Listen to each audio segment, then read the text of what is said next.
Welcome to the Thursday edition of the Spark Creativity Teacher Podcast, a podcast for English teachers in search of creative teaching strategies. Whether you're new to the show or a longtime listener, I'm so glad you're here for today's quick edition of Highly Recommended. This week, I want to share one simple way to help make your next discussion better.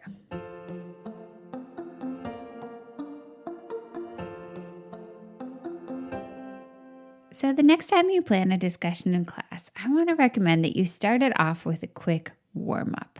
Invite every student to write an open-ended question about the reading or the current book at the top of their notes.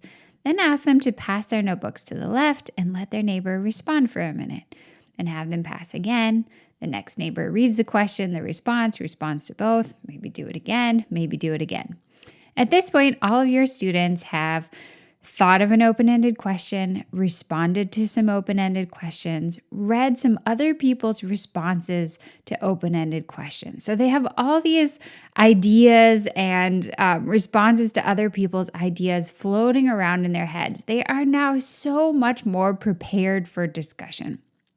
Then, as you begin your discussion, you can invite somebody to ask a question that they read and responded to. So they're not even putting their own thinking on the line at the moment. They're just choosing a question that somebody else wrote that they thought was interesting. And so when they say it out loud, they're not taking that personal risk that students sometimes feel in throwing out their own question.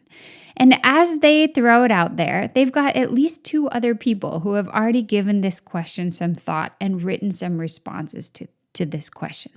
Your class is far more primed to talk about this question than if you just sort of throw out a question of your own at the beginning of discussion, or even ask a student to start with a question.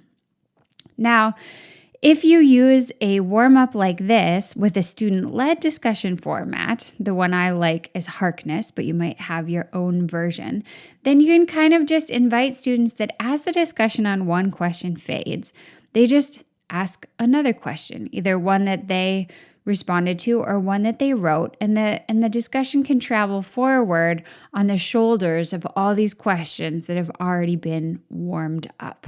I find this is such a helpful way to have discussion be more fulfilling, have students feel more prepared, have everybody just be more focused.